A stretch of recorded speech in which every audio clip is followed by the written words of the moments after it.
welcome back to another Bochiknot macrame tutorial. My name is Nicole, and in today's video we will be going over my top 5 tips and tricks on how to make macrame a little bit more efficient. So I find that oftentimes we get used to doing things a certain way without knowing that there are other ways to do that certain thing to make it a little quicker or better. And that's why today we will be going over some tips and tricks that I found helpful when I was macrameing to make things a little bit quicker and easier. There are several useful tips throughout this tutorial, so make sure you watch till the end to see what they are. And if you haven't already, please give this video a big thumbs up and click subscribe to stay tuned for more macrame videos. And just so you guys know, I've linked below the cord and supplies that I've used in today's tutorial, so if you guys are interested, check out the links below. I do have products on Amazon, Etsy, and on Bochiknot.com, so if you guys are interested, you can check out those platforms. And with that, let's begin. To begin, I have tied a strand of cord onto both ends of the dowel and taped it down on a flat surface. Before we go into our first tip and trick, I wanted to show you guys the cord that I will be using in today's tutorial. This is a super soft, high quality, single strand cotton cord from my foundation cord line. It comes in multiple sizes from 3mm, 4mm, and 5mm. So a side tip for you when you're looking for macrame cord is to make sure that you get a cord that's super soft but also still holds its structure well so that it doesn't unravel too easily, making it very difficult to macrame. Starting off with tip number 1, and that is to make sure you organize your cords before tying them and making sure that it fits on the dowel, driftwood, ring, or whatever object you're attaching the cords onto. What I do is, if I know the length of the cords that I want to cut and use in my piece, then I will cut 2 strands of cord at a time, attach them onto the dowel to make sure that it fits properly and I have enough to fit the majority of the dowel with some space on both ends. This is to make sure that you don't overcut cords for your project, to make sure you don't waste any cords.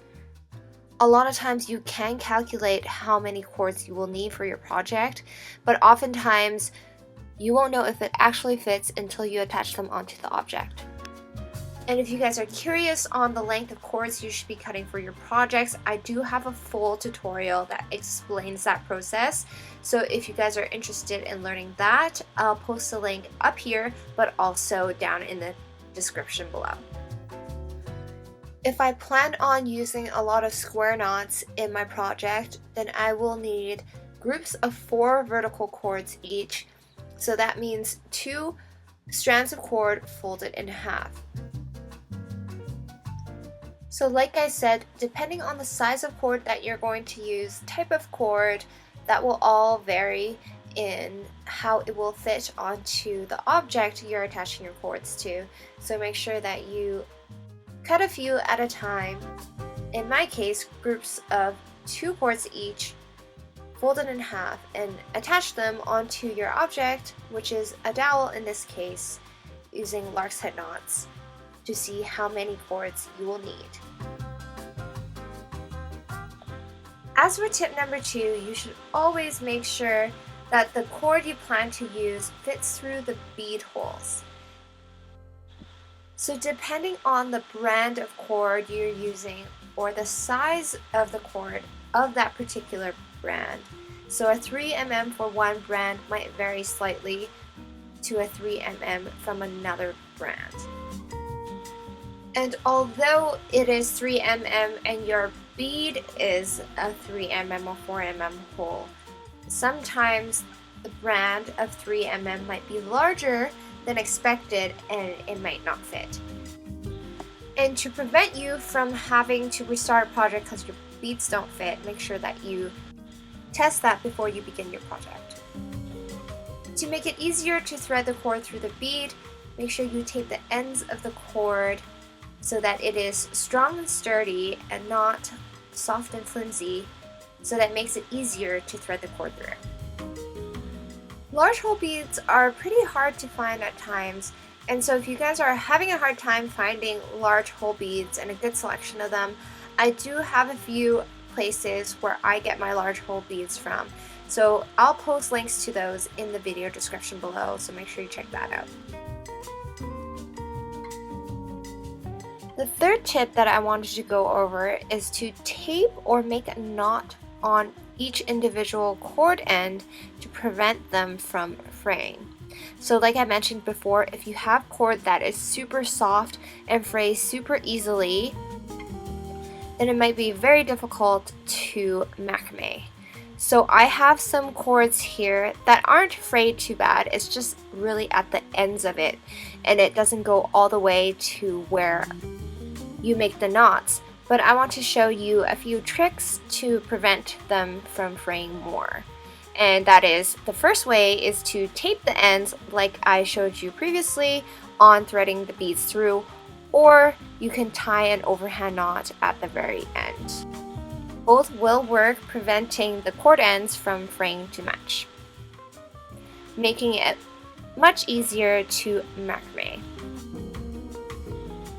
Tip number 4 is when you're using super long cords to make your project, then you can roll up groups of the cord and tie them together with an elastic band and release the cords as you go.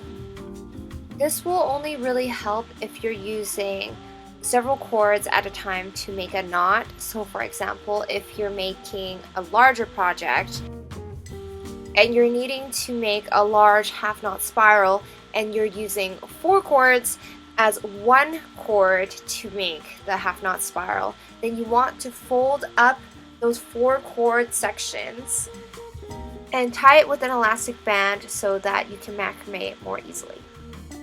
So I have an example of this in one of the tutorials that I have made. In the swing tutorial, and I'll link that up here and in the description below, where I've used super long cords to make the swing straps, and it got really frustrating at first. So to make sure that you can macrame it more easily, I've folded up the groups of cords and tied them with an elastic. And then as you macrame, you can pull on more cord from the rolled up section, or you can untie the elastic band and loosen up one section at a time. So tip number 5 is a neat knotting trick. To make sure you have nice neat knots that align, you can use a spacer in between the knot patterns to make sure that there's consistent spacing between them. Here I'm making 2 side-by-side square knots, and then I'm going to skip a little bit of space and add another 2 square knots underneath. And to make sure that it is consistent spacing, I'm going to use a spacer, and what I'm going to do is place a piece of tape right underneath the 2 square knots above, and then I'm going to start making the second row of square knots right underneath the tape. So depending on how much space you want to leave in between the knots, you can use a thinner piece of tape, you can cut it to your desired size of space that you want.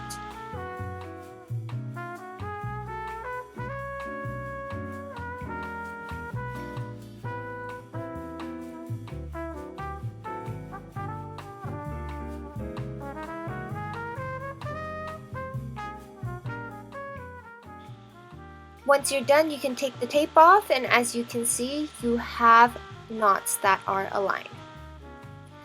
Another way is to use measuring tape or something else that has the spacing that you want, and you can thread it in between some of the cords, and then similar to what we did before, make the square knots right under.